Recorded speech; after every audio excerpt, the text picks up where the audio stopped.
Halo Sobat SG, terima kasih telah klik video ini. Hari ini bersama saya Kak Abil akan membahas materi terkait hukum 1 Newton. Di akhir video akan ada pembahasan soal simak UI. Tonton sampai habis ya videonya. Nah, yang selanjutnya kita bahas terkait hukum 1 Newton.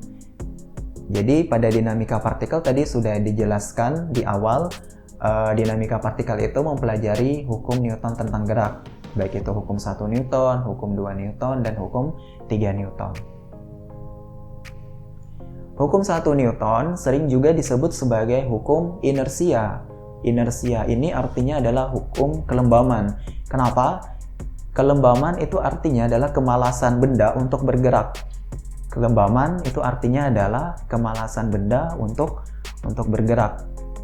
Jadi hukum 1 Newton itu memiliki nama lainnya itu adalah hukum kelembaman, dan juga hukum 1 Newton itu juga bisa disebut atau bisa dibilang sebagai hukum keseimbangan gaya. Hukum keseimbangan gaya bisa disebut dengan hukum 1 Newton, di mana bunyi hukum 1 Newton itu adalah jika resultan gaya atau sigma F pada suatu benda sama dengan 0, maka pada benda yang diam akan tetap diam dan benda yang bergerak akan tetap bergerak dengan kecepatan konstan selama benda tersebut tidak dipengaruhi oleh gaya eksternal. Maksudnya gimana? Jadi jika resultan gaya atau sigma F pada suatu benda sama dengan 0, berarti kan benda dalam kondisi diam atau tidak bergerak. Kalau benda dalam kondisi diam atau tidak bergerak, maka percepatan benda sama dengan 0 dan benda akan bergerak dengan kelajuan konstan atau benda akan bergerak GLB, karena benda bergerak GLB itu syaratnya adalah nilai kecepatannya harus konstan. Nah, syarat hukum 1 Newton itu adalah nilai kecepatannya konstan, yang kedua nilai percepatannya sama dengan 0, dan pada benda tersebut tidak dipengaruhi oleh gaya eksternal. Gaya eksternal sendiri artinya adalah gaya luar yang mempengaruhi kondisi gerak benda. Nah, sehingga hukum 1 Newton juga itu dapat dituliskan jika resultan gaya atau sigma F sama dengan 0, maka benda akan tetap diam atau benda tadi akan bergerak lurus beraturan atau benda akan bergerak GLB. Benda bergerak GLB itu syaratnya kita udah tahu. Yang pertama adalah nilai kecepatannya harus konstan, yang kedua nilai percepatannya harus sama dengan 0. Nah, sekarang kita melihat definisi dari inersia dan massa. Inersia atau kelembaman adalah kecenderungan benda untuk tetap mempertahankan keadaan awalnya dan malas untuk berubah. Maksudnya bagaimana? Jadi ketika benda yang awalnya diam, benda tadi akan tetap diam. Ketika benda bergerak dengan kecepatan konstan, benda tadi akan tetap bergerak dengan kecepatan konstan selama tidak ada gaya luar yang bekerja pada benda. Maksudnya benda tadi itu malas untuk berubah atau malas untuk bergerak. Ini definisi dari inersia. Sedangkan massa suatu benda definisinya adalah sebuah pengukuran kuantitatif dari inersia. Massa memiliki satuan kilogram. Yang selanjutnya kita melihat aplikasi dari hukum 1 Newton dalam kehidupan sehari-hari. Yang pertama, itu saat kita berada di dalam bus yang sedang melaju kencang, tiba-tiba bus direm, maka para penumpang akan terdorong ke depan. Jadi di sini ketika kita berada di dalam bus yang melaju kencang di sini artinya nilai kecepatannya harus konstan dulu. Ketika kecepatannya konstan tiba-tiba direm. Direm itu artinya busnya ngasih perlambatan. Ketika busnya ngasih perlambatan, nah yang terjadi adalah penumpang akan terdorong ke depan seperti itu. Nah, aplikasi yang kedua biasa dilihat pada koin yang berada di atas kertas. Ketika koin yang berada di atas kertas itu akan tetap diam, di mana ketika kertas ditarik dengan sangat cepat. Jadi di sini koinnya awalnya diam. Ketika koinnya diam, di bawah koinnya itu ada kertas. Ketika kertasnya kita tarik dengan sangat cepat, maka koin tetap akan dalam kondisi diam di atas meja gitu. Yang selanjutnya itu pada lift yang sedang diam atau bergerak dengan kecepatan konstan. Ketika lift sedang dalam kondisi diam atau bergerak dengan kecepatan konstan, maka nilai percepatan lift tadi sama dengan 0, sehingga berlaku keseimbangan gaya. Keseimbangan gaya berarti kita gunakan hukum 1 Newton. Yang selanjutnya adalah ketika benda diam yang ditaruh di atas meja itu tidak akan jatuh selama tidak ada gaya luar yang bekerja pada benda tersebut. Ini sesuai dengan hukum 1 Newton. Kondisi benda itu cenderung untuk mempertahankan keadaan awalnya. Kalau awalnya benda dalam keadaan diam, benda tadi akan tetap diam. Kalau benda sudah bergerak dengan kecepatan konstan, benda akan terus bergerak dengan kecepatan konstan selama tidak ada gaya luar yang bekerja pada benda tersebut. Nah, kita akan membahas soal salah satu latihan soal SIMAK UI. Kakak bacakan dulu soalnya. Perhatikan gambar berikut ini. Jadi, sebuah benda diletakin di dinding. Di sini pada benda diberi gaya P, di mana gaya P membentuk sudut 53 derajat terhadap bidang horizontal. Nah, di sini baloknya itu memiliki massa 3 kg, ditekan pada sebuah dinding dengan gaya P yang membentuk sudut 53 derajat terhadap garis normal. Jika diketahui koefisien gesekan statik antara balok dan dinding adalah 1/4, maka besar gaya P yang mungkin agar balok tetap diam adalah, nah jadi yang ditanya di soal adalah rentang gaya P yang bekerja pada balok agar si balok tetap dalam kondisi diam. Kalau balok tetap dalam kondisi diam, maksudnya baloknya tidak dalam keadaan bergerak. Ketika balok tidak dalam keadaan bergerak atau baloknya tetap diam, maka di sini bekerja fenomena hukum 1 Newton atau hukum keseimbangan gaya. Karena di sini ada dua dimensi ya, di arah sumbu X dengan arah sumbu Y, berarti kita gunakan aja nanti rumusnya resultan gaya pada sumbu X sama dengan 0 dan resultan gaya pada sumbu Y juga sama dengan 0. Nah, yang pertama yang harus kita lakukan adalah menuliskan besaran-besaran yang diketahui pada soal. Yang pertama, massa kita tuliskan dengan M kecil, besarnya 3 kg. Yang selanjutnya membentuk sudut 53 derajat, itu kita tulis dengan theta sama dengan 53 derajat. Dan koefisien gesek statik itu kita tulis dengan mu S. Besarnya tadi 1/4, berarti nilai mu S sama dengan 0,25. Nah, yang ditanyakan di soal kan tadi rentang gaya P agar balok tetap diam. Nah, untuk rentang gaya P itu nilainya dari gaya minimum atau P minimum sampai dengan gaya P maksimum. Jadi di sini kita tentukan dulu berapa besar P minimumnya dan berapa besar P maksimumnya. Kita jawab. Yang pertama, kita gunakan hukum 1 Newton untuk sumbu X dan sumbu Y pada balok. Dengan rumusnya adalah resultan gaya pada sumbu X atau sigma Fx sama dengan 0 dan resultan gaya pada sumbu Y atau sigma Fy sama dengan 0. Nah, karena kita harus menentukan besar P minimum dan P maksimum, berarti ada dua langkah yang harus kita tentukan di sini. Yang pertama adalah menentukan besar P minimum, nanti langkah yang selanjutnya baru kita menentukan besar P maksimum. Nah, kita harus tahu terlebih dahulu apa syarat nilai gayanya minimum. Syarat untuk gaya minimum adalah dicapai saat balok tepat akan bergerak ke bawah. Jadi ini bisa kita bayangkan ya, kalau misalnya kita ngasih gaya P-nya kecil, berarti kita ngasih gaya minimum. Ketika kita ngasih gaya minimum, berarti seakan-akan baloknya bergerak ke bawah. Ketika balok akan bergerak ke bawah, maka gaya geseknya pasti ke atas, karena arah gaya gesekan itu melawan arah gerak benda. Kalau benda bergerak ke atas, gaya gesekannya ke bawah, benda bergerak ke bawah, gaya gesekannya ke atas. Jadi syarat untuk gaya P minimum itu syaratnya adalah saat balok tepat akan bergerak ke bawah, maka gaya gesekan statik harus berarah ke atas. Nah, ketika kita udah tahu syarat P minimum, langkah selanjutnya adalah menggambar diagram bebas gaya yang bekerja pada balok tersebut. Yang pertama itu gaya P, karena gaya P-nya membentuk sudut theta terhadap arah horizontal, itu kita proyeksikan terhadap sumbu X dan sumbu Y. Nah, terhadap sumbu Y, besar gaya P-nya dikali sin theta, karena di sini tidak membentuk sudut, sedangkan P kalau dianalisa untuk bidang horizontal itu kita kali cos, karena di sini gaya P-nya membentuk sudut theta terhadap arah horizontal. Yang selanjutnya karena balok atau benda nempel pada dinding atau bersentuhan pada dinding, maka pada balok atau benda tersebut bekerja gaya normal kita simbolkan dengan N besar. Nah, selanjutnya karena balok atau benda tadi memiliki massa M, maka pada balok tersebut memiliki gaya berat W. Kita tulis dengan W kecil di mana arahnya selalu ke bawah atau selalu menuju pusat bumi.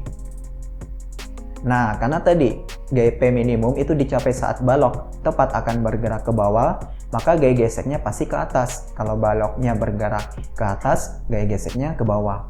Gaya gesek statik kita simbolkan dengan Fs. Jadi intinya untuk hukum Newton itu kita harus membuat arah sumbu ya. Kalau misalnya arah sumbu X positif atau ke kanan, berarti arah gayanya positif. Kalau arah gayanya ke atas atau ke sumbu Y positif, nilainya positif. Kalau misalnya ke kiri, berarti arah gayanya bertanda negatif. Kalau ke bawah, berarti arah gayanya bertanda negatif. Yang harus kita lakukan, karena untuk hukum 1 Newton 2 dimensi itu bekerja resultan gaya pada sumbu X sama dengan 0 dan resultan gaya pada sumbu Y sama dengan 0. Yang pertama tinjau dulu fenomena gaya pada sumbu X pada balok tersebut. Yang pertama resultan gaya pada sumbu X sama dengan 0, berarti kita harus melihat gaya yang bekerja pada balok yang arahnya horizontal atau pada sumbu X. Pada sumbu X di sini bisa kita lihat ada gaya normal dan P cos theta. Gaya normal itu arahnya ke kanan sehingga gaya normal bertanda positif. Sedangkan P cos theta karena arahnya ke kiri berarti gayanya bertanda negatif, sehingga resultan gaya pada sumbu X itu kita tuliskan sebagai N tadi karena gaya normal bertanda positif ya, karena arahnya ke kanan, sedangkan P cos theta karena arahnya ke kiri, berarti P cos theta bertanda negatif. Berarti persamaan untuk sigma fx adalah N dikurang P cos theta sama dengan 0, sehingga besar gaya normal adalah P cos theta. N sama dengan P dikali cos theta. Nanti bisa kita substitusi besaran yang diketahui di soal. Nah, setelah kita meninjau sumbu X pada balok, selanjutnya kita tinjau sumbu Y yang bekerja pada balok tersebut dengan rumus resultan gaya pada sumbu Y sama dengan 0. Berarti kita tinggal melihat arah gaya yang bekerja pada sumbu Y. Oke, sigma Fy itu sama dengan 0, berarti kita lihat resultan gaya yang bekerja pada sumbu Y. Gaya yang bekerja pada sumbu Y tadi ada 3. Yang pertama gaya gesekan statik, gaya berat, dan gaya P sin theta. Gaya P sin theta tadi arahnya ke atas berarti tandanya positif. Gaya gesekan statik arahnya ke atas berarti tandanya positif. Dan gaya berat W tadi arahnya ke bawah sehingga tanda gayanya negatif. Kayak gitu, karena kita harus ingat gaya adalah besaran vektor, sehingga tanda positif dan negatif di sini mempengaruhi ya. Kalau misalnya arahnya ke atas positif, kalau arah ke kanan positif.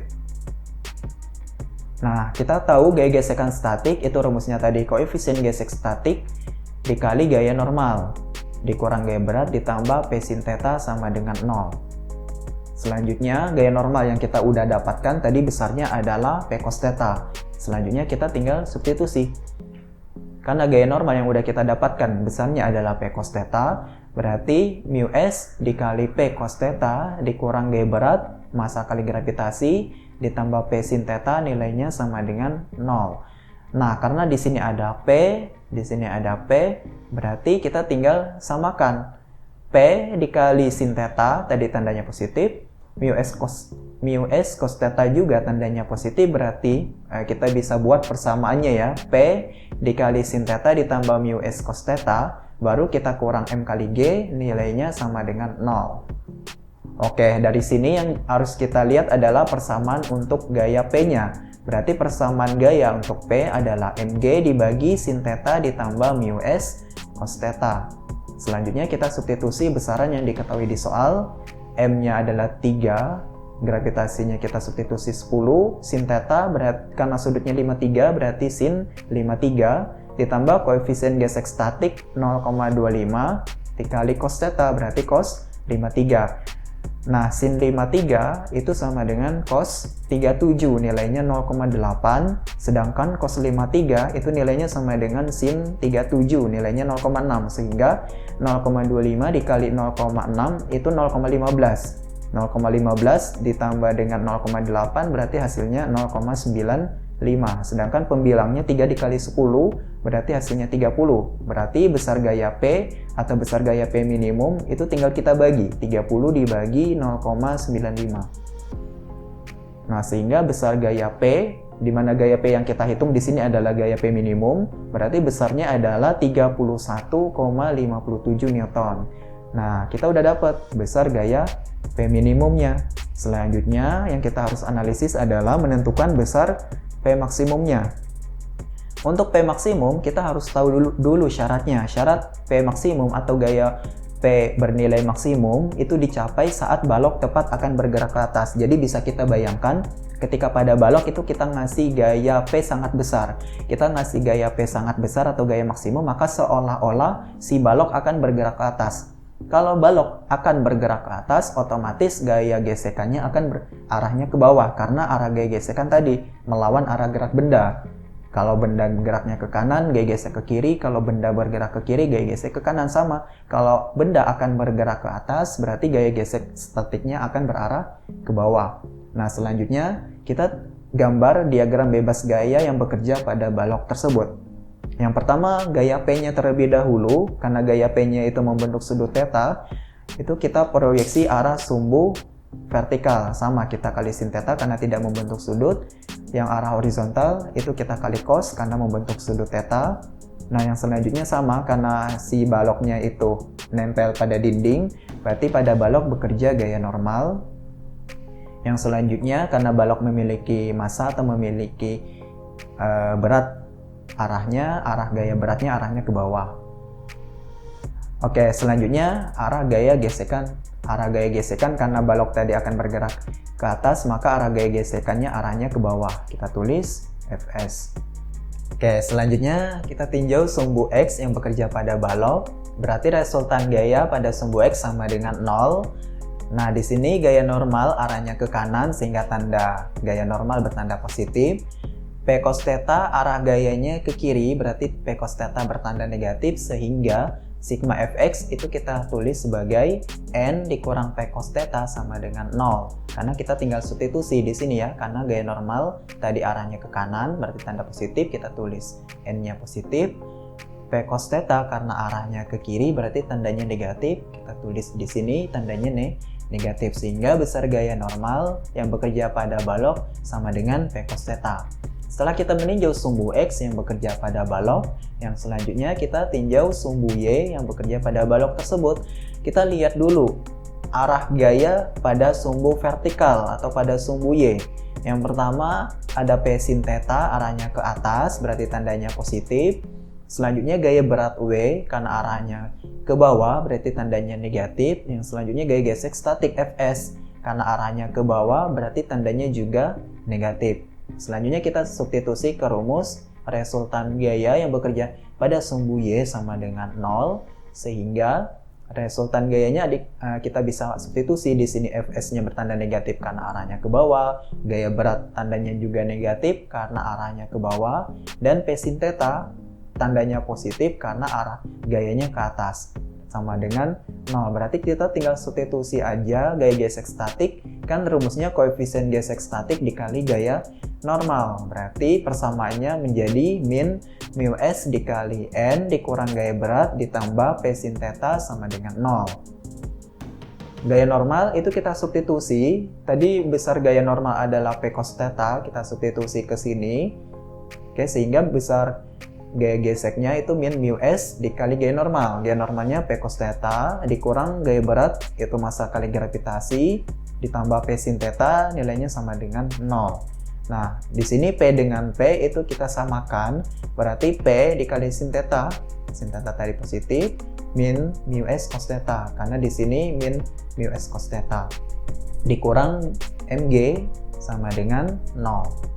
Nah, berarti rumus gaya P untuk P maksimum adalah mg dibagi sin theta dikurang mu s cos theta. Selanjutnya kita substitusi besaran yang diketahui di soal.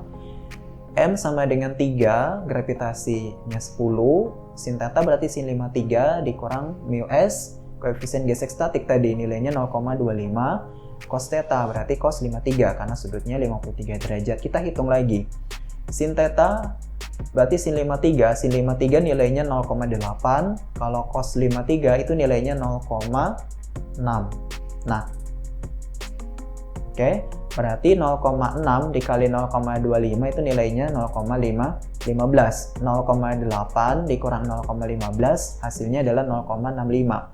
Pembilangnya 3 kali 10 sama, berarti 30. 30 dibagi 0,65 berarti besar gaya P, karena yang kita cari di sini adalah menentukan besar P maksimum, berarti P yang udah kita cari di sini artinya P maksimum, berarti besar gaya P maksimumnya adalah 46,15 Newton. Nah, karena kita udah mendapatkan besar P minimum dan P maksimum, maka kita tinggal menentukan rentang gaya P agar balok tetap diam. Rentang gaya P agar balok tetap diam adalah berkisar dari P minimum sampai P maksimum. Tinggal kita substitusi aja, P minimumnya 31,57 Newton dan P maksimumnya adalah 46,15 Newton, sehingga jawaban yang tepat adalah pilihan jawaban yang C. Jadi intinya untuk soal ini itu kita tinggal menggunakan hukum 1 Newton. Hukum 1 Newton terkait hukum keseimbangan gaya. Yang kita gunakan konsepnya adalah resultan gaya pada sumbu X sama dengan 0 dan resultan gaya pada sumbu Y sama dengan 0. Langkah-langkahnya sama. Yang pertama kita gambar diagram bebas gaya yang bekerja pada benda. Selanjutnya tinggal kita substitusi persamaan yang udah kita dapatkan. Seperti itu. Oke, itu tadi pembahasan mengenai hukum 1 Newton. Jika kamu merasa video ini bermanfaat, jangan lupa like, subscribe, dan share ke teman-teman kamu. Assalamualaikum warahmatullahi wabarakatuh.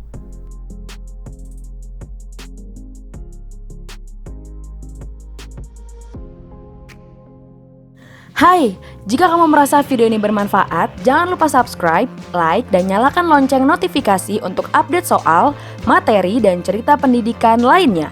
Cek description box di bawah ini untuk informasi update seputar Bimbel SG. Sampai bertemu di video selanjutnya, Sobat!